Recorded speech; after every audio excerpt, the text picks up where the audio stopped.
Let me tell you something that might actually make you a little uncomfortable. 6 out of every 10 American adults aren't getting enough sleep. Nearly 4 in 10 have trouble falling asleep 3 or more nights per week, and almost half of us can't even stay asleep once we get there. We're walking around running on empty, treating exhaustion like it's some kind of badge of honor, pouring a third cup of coffee and wondering why we can't focus, can't feel good, can't seem to get ahead. And here's the thing nobody talks about. It's not just that we're tired. It's that we don't actually understand sleep, or its mirror image, which is what happens when we're awake. Because here's the real kicker. Sleep and wakefulness aren't opposites.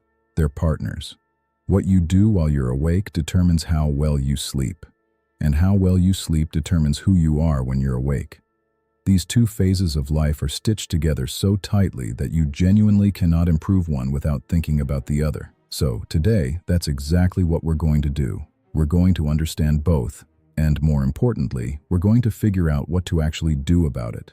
Let's start with the basics. What makes you sleepy in the first place? There are 2 forces working inside you at all times, like 2 separate systems running in the background of your operating system. The first one is chemical. Your brain produces a molecule called adenosine, and it accumulates gradually the longer you stay awake. Think of it like a slow-filling tank. The longer you've been up, the more adenosine is sloshing around in your nervous system, and the more your body is screaming at you to rest. Sleep essentially drains that tank. A full night of deep, quality rest brings adenosine levels back down towards 0, and you wake up feeling cleared out, if you've actually slept well. Now here's where caffeine enters the picture. Caffeine doesn't give you energy in some magical direct way. What it does is park itself in the receptor slots where adenosine would normally land. The sleepiness signal literally can't deliver its message because caffeine is sitting in the doorway blocking it. That's why you feel more alert. But, and this is crucial, when the caffeine wears off, adenosine floods in, sometimes with even more intensity than before. Hence the crash. That wall you hit mid-afternoon? That's not weakness. That's chemistry. Now, caffeine affects people wildly differently. Some people can drink an espresso at 9 p.m. and sleep like a golden retriever by 10. Others have a single cup after noon, and they're staring at the ceiling until 2 a.m. This comes down to genetics, specifically how your adenosine receptors are built. There's no universal rule here. You have to run the experiment on yourself and figure out what your body can handle and when. The second force governing your sleep is your internal clock, what scientists call your circadian rhythm. It runs on roughly a 24-hour cycle, and it exists in virtually every living creature we know of. This clock is constantly determining when it wants you to be alert and when it wants you to shut down. It's the reason you don't just randomly crash in the middle of lunch every 3 hours. Your sleepiness is consolidated, typically into one block, usually somewhere between 6 to 10 hours. And that timing is regulated by your circadian system. And here's where things get genuinely interesting. The main thing that sets and anchors this internal clock is light, specifically sunlight.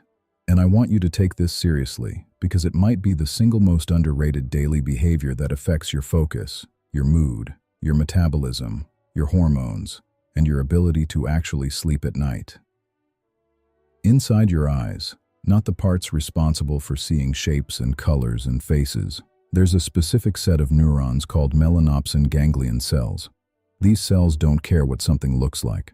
Their only job is to detect the quality and amount of light that's present and send that signal to a tiny structure in your brain called the suprachiasmatic nucleus. That's your master clock. And from there, that clock communicates with basically every cell and organ in your body. When that clock gets a strong, accurate signal about what time of day it is, everything downstream, your hormones, your metabolism, your immune system, your mood regulation, starts to organize itself around that anchor. Here's what happens when you first wake up.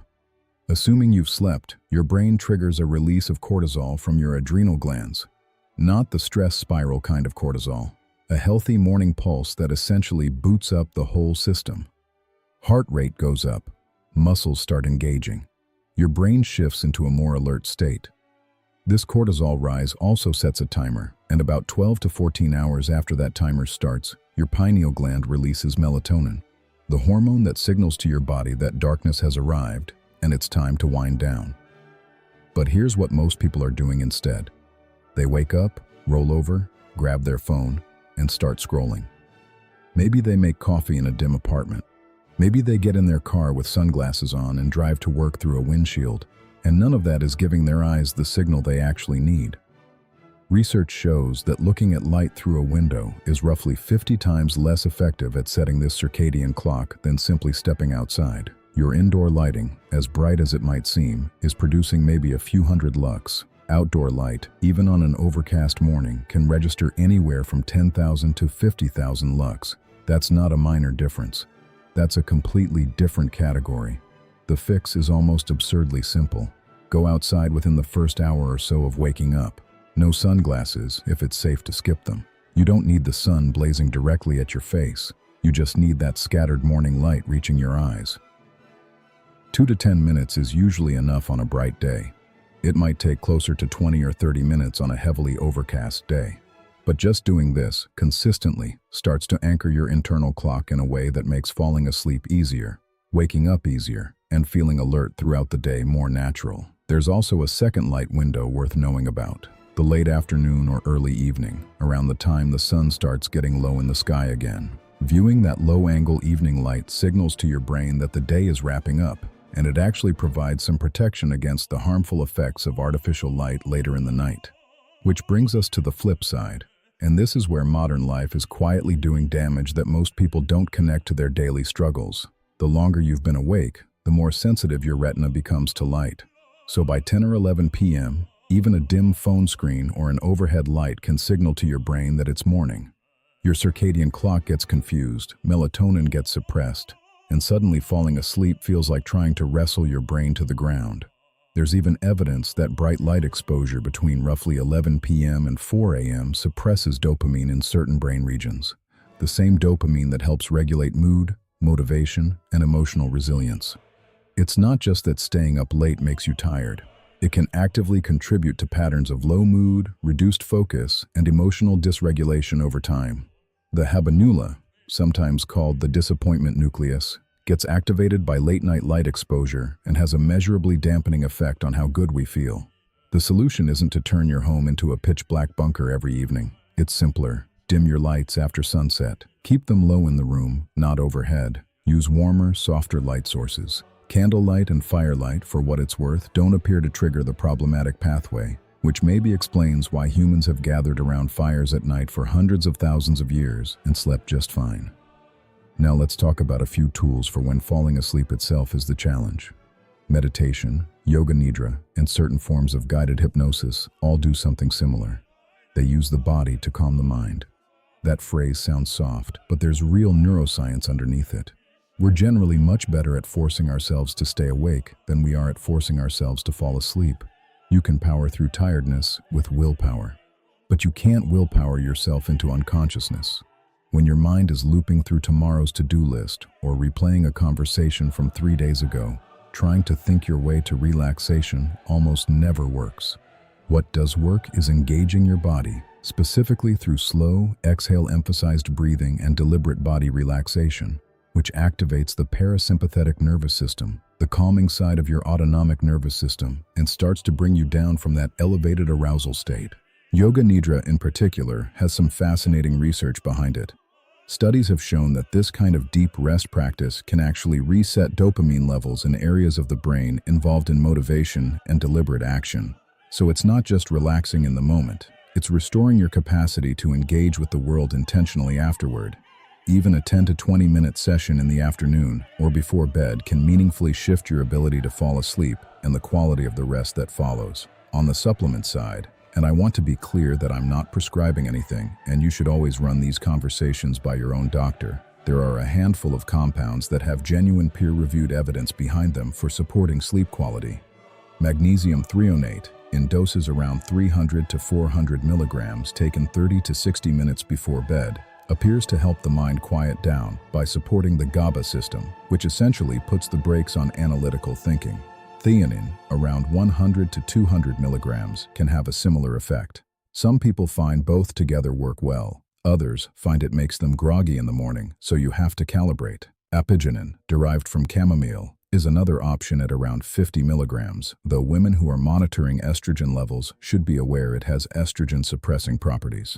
Melatonin, on the other hand, is something I'd approach with real caution, not because it's dangerous in every case, but because the doses in commercially available supplements are almost completely unregulated. Lab testing has found products ranging from 15% to 400 times the amount listed on the label. It can help you fall asleep, but tends not to keep you asleep.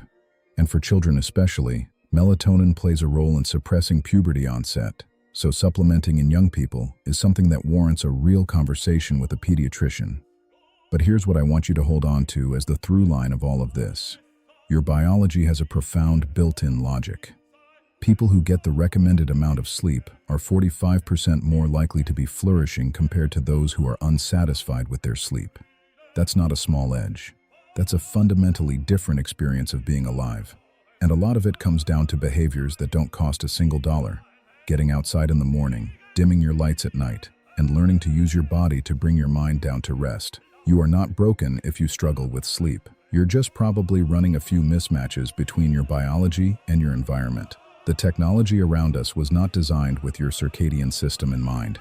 The good news is, your nervous system responds quickly. Most people notice shifts within 2 to 3 days of consistently changing their light viewing behavior. It doesn't require perfection. It requires a direction and some consistency. Here's my challenge to you. Pick one thing from what we talked about today and actually do it tomorrow morning. Just one. Step outside within an hour of waking up. No sunglasses, no window, no car. Just morning light on your face. Track how you feel over the next 5 days. I'd genuinely love to know what happens. Drop it in the comments, because real data from real people who've tried this stuff is what makes conversations like this worth having. And if you want to go deeper, subscribe, because every episode we build on this. Growth is not accidental, it's intentional. If you're ready to build a better version of yourself, welcome. Stay tuned.